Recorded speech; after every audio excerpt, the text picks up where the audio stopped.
रेलगाड़ी के डिब्बे में एक महात्मा बैठे, पुराने जमाने की घटना।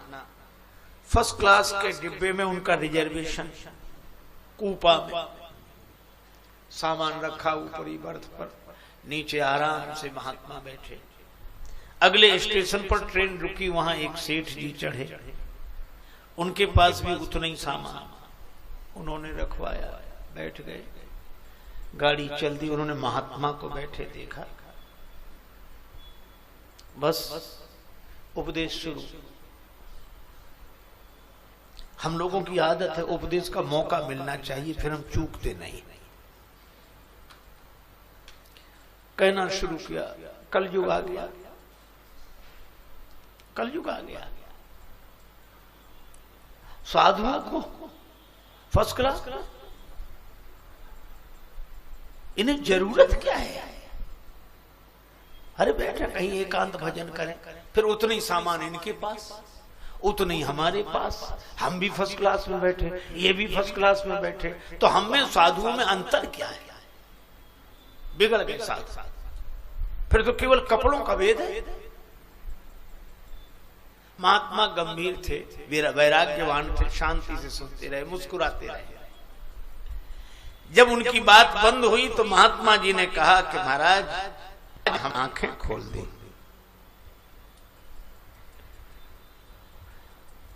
सेठ जी आपने बड़ा बढ़िया उपदेश दिया, हमारी आंख खुल गई, आज हमारी आंख खुल गई। तो सेठ जी मुस्कुराकर बोले कि उपदेश से तो आंख खुलती है। महात्मा जी ने कहा आप ठीक कह रहे हैं, हम में आप में कोई अंतर नहीं, मित्रता होगा। अगले स्टेशन पर गाड़ी खड़ी हुई कि चलो थोड़ा नीचे घूम आवे, नीचे थोड़ा घूमे आवे। वो बोला साहब हमारा सामान रखा है। सेठ जी बोले हमारा सामान रखा। महात्मा बोले हमारा भी रखा है, और उतना ही रखा है जितना तुम्हारा है। चलो गए, प्लेटफार्म पर बैठे, इधर उधर की बातें हुई, जल पिया, एक बेंच पर बैठ गए, चर्चा होने लगी। इतने में गाड़ी के चलने का समय हुआ, गार्ड ने झंडी दिखाई, सीटी बजाई, और जो गाड़ी चलने को ही सीढ़ी गाड़ी जा रही, गाड़ी जा रही। महात्मा बोले स्टेशन है तो जाती रहती गाड़ियां, प्लेटफार्म जाने जाने, बैठो आराम से। अरे महाराज हमारा सामान रखा है। महात्मा बोले हमारा भी रखा है, उतना ही रखा है। अरे नहीं नहीं महाराज, तो महात्मा बोले हम में तुम में भेद क्या, कपड़े का भेद है। सो कपड़ा हमारे पास है, हम आपको दे देंगे, बस बैठो। अरे नहीं नहीं महाराज हमें छोड़ो। महात्मा बोले हम तुम्हें छोड़ेंगे नहीं, या तो अंतर बताओ। सेठ जी बोले अंतर समझ में आ गया, समझ में आ गया। क्या? बोले जितना सामान आपके पास है उतना हमारे पास भी है, लेकिन आप एक क्षण में छोड़ सकते हैं और हम जिंदगी में नहीं छोड़ सकते, बस यही अंतर है। तो वैराग्य की दशा ऐसी ही है। इसीलिए आपने सुना होगा हम लोगों के यहां कहा जाता है कि संत ने शरीर छोड़ दिया। संत ही शरीर छोड़ सकते हैं, वे तो शरीर को छोड़े ही हुए हैं। हम लोग शरीर नहीं छोड़ते हैं, हमसे तो छुड़ा लिया जाता है। अच्छा हम लोग भगवान के नोटिस स्वीकार नहीं करते, भगवान नोटिस भेजते हैं। बाल सफेद हो गए, माने अब तैयारी करो। भगवान ने बाल सफेद किए, ये भगवान से कहता कि तुम खूब बाल सफेद करो, हम काले करा लेंगे। नोटिस को स्वीकार नहीं किया। नेत्र ज्योति कमजोर हुई, बोले खूब करो, हम चश्मा लगवा लेंगे। कान की आवाज कम सुनाई पड़ने लगी, कान से आवाज, तो का कोई बात नहीं, मशीन लगवा लेंगे। दांत गिरे, बोले हम बत्ती लगवा लेंगे। भगवान ने कहा ये कोई नोटिस स्वीकार करके सावधान नहीं हो रहा है तो मौत को भेजते हैं। मौत एक तमाचा मारती और शरीर छुड़ा लेती है।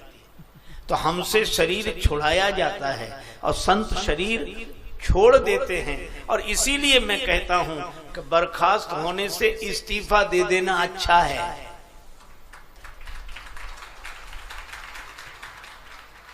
तो जो बर्खास्त होते हैं वे आसक्त हैं, और जो इस्तीफा दे देते हैं वे विरक्त हैं, वैराग्यवान हैं। वैराग्य। दो महिलाओं में झगड़ा हो रहा था सवेरे सवेरे पानी भरने को लेकर। एक कह रही थी हटा तू अपनी बाल्टी, वो कहे कि मेरा घड़ा भर तो जाए। तो बोले तेरा घड़ा है कि टंकी भरते ही नहीं। एक महात्मा निकले सवेरे घूमने को, माइयों को झगड़ते देख, अरे मैया काहे को झगड़ती हो? अरे महाराज जी अपने घड़ा ही नहीं हटाती और भरा ही नहीं इसका घड़ा, अंधेरा था। महात्मा बोले अभी मैं देखता हूं। उन्होंने अपने टॉर्च जलाई, जब टॉर्च जला के देखा तो घड़ा ही उल्टा रखा था। अब बोलो उल्टा घड़ा तो भर नहीं सकता,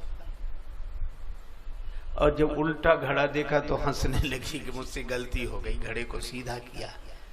मुझे लगता है कि घड़ा उल्टा रखा है लेकिन अंधेरे में दिख नहीं रहा है।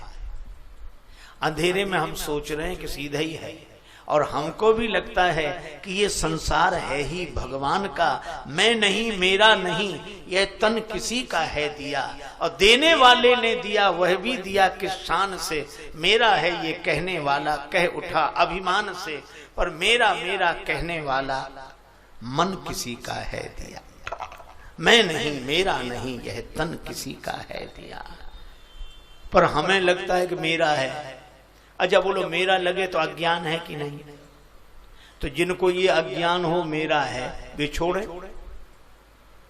और जिनको ये ज्ञान हो गया कि भगवान का है फिर छोड़ने की जरूरत क्या। न जग छोड़ो न हरि भूलो, कर्म कर जिंदगानी में, और रहो दुनिया में तुम ऐसे कमल रहता जो पानी में। श्री भरत तो अयोध्या से भी चले तो ऐसे ही। जब श्री भरत जी ने तैयारी की तो अयोध्या के युवकों में, वृद्धों में झगड़ा होने लगा। युवक बोले हम सब भरत जी के साथ जाएंगे, राम जी से मिलने जाएंगे, राम जी से मिलने जाएंगे।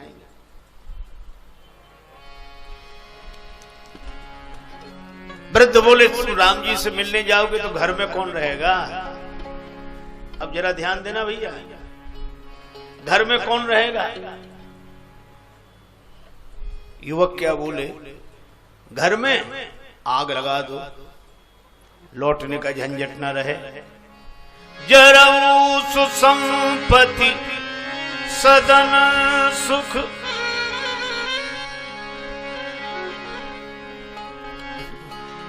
घर परिवार में आग लगे, संसार में आग लगे।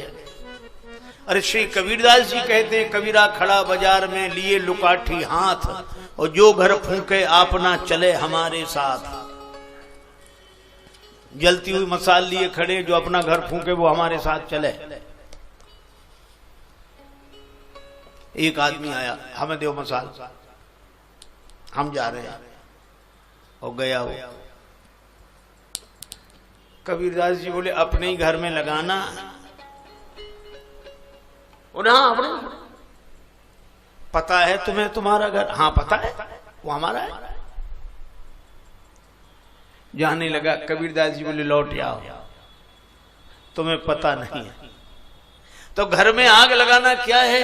कि घर में आग लगाना यह है कि जिस घर को अपना मानते हो उसको आज से अपना मानकर ना बंद करके भगवान का मानने लगो। यही घर में आग लग गई।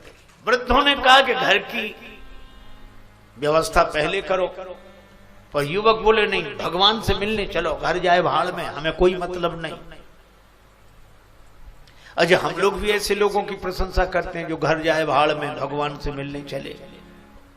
लेकिन जब श्री भरत जी के पास गए, भरत जी ने दोनों की बात सुनी, तो भरत जी ने कहा कि पहले घर की व्यवस्था, बाद में भगवान से मिलने चलेंगे।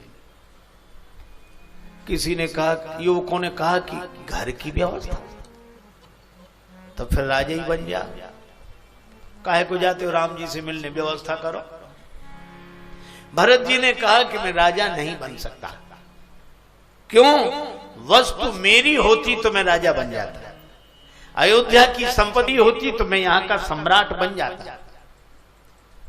तो जब आपकी है ही नहीं तो छोड़ो।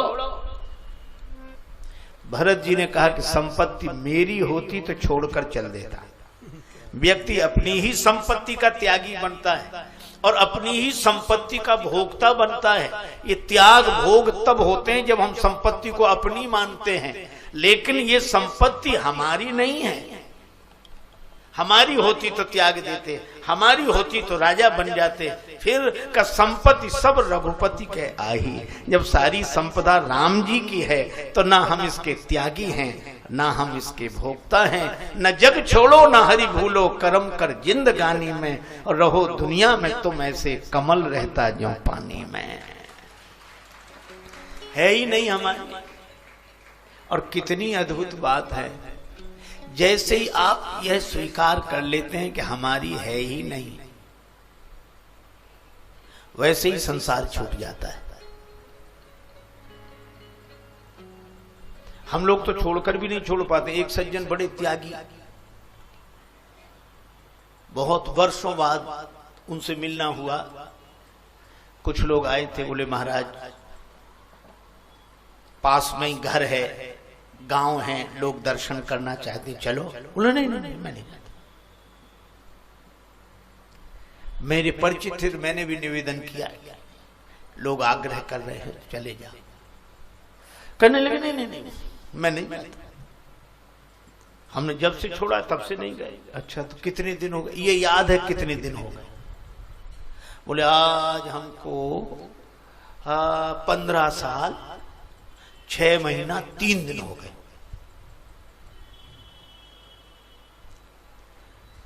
लेकिन हम गए नहीं। बड़ी कृपा, नहीं गए, अच्छी बात। अच्छा महाराज, मैंने कहा औरों के घर में जाते हो कि नहीं? बोले हाँ, जो प्रेम से बुलाता उसके घर चले जाते। तो हमने कहा जब औरों के घर में जाते हो तो उसी एक घर ने क्या बिगाड़ा था, वहां क्यों नहीं जाते? तो बड़े गर्व से बोले कि नहीं नहीं, छोड़ने के बाद अपने घर में नहीं जाना चाहिए, छोड़ने के बाद अपने घर में नहीं जाना चाहिए। तो हमने हाथ जोड़कर कहा कि जब छोड़ने के बाद भी अपना घर, तो छोड़ा क्या है? आप नहीं जा रहे हैं क्यों? क्योंकि आपका घर है। और आप घर नहीं छोड़ रहे हैं क्योंकि आपका घर है। तो त्याग में भी आपका है और भोग में भी, स्वामित्व में भी आपका है, और त्याग कर स्वामी बनने में भी आपका है। और जिस दिन भगवान का है तो ना हम इसके भोक्ता हैं, ना हम इसके त्यागी हैं।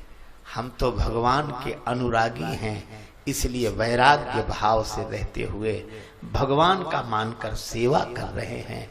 यही तुलसीदास जी का सिद्धांत है। यही श्री भरत जी के द्वारा वे प्रस्तुत कर